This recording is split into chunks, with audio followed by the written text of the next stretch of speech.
This is the part people don't see. It's either keep them and rent them or sell them for a loss. But a lot of you guys would have not touched this. I had 70 more thousand I had yesterday.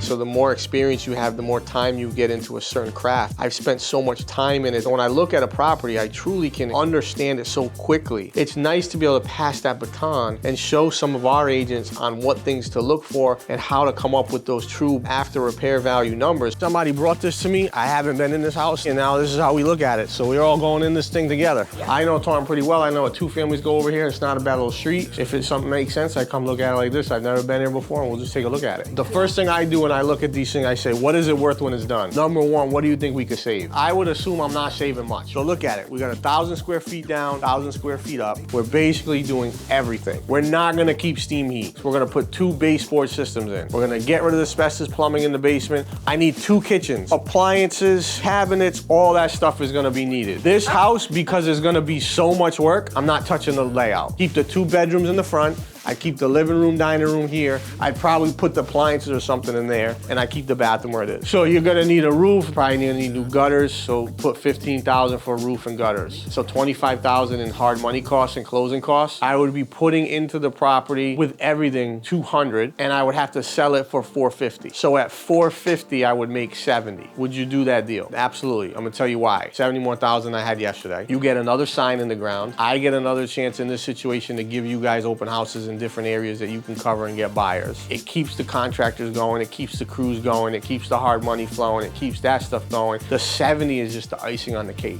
Understand the market, understand if you got stuck with something, how do you get out of it? Right now, I'm stuck with a bunch. I look at it like this: if I do 20 and 11 win and 9 lose, I'm okay. They can't all be winners. A lot of folks in the beginning are scared and they're kind of trying to figure it out. And I'm there confident, poised, in a graceful manner saying, hey, this is okay. We've been here, we've done that. Let me explain it to you. Let me pass the buck to you so you can work with your clients in the same way.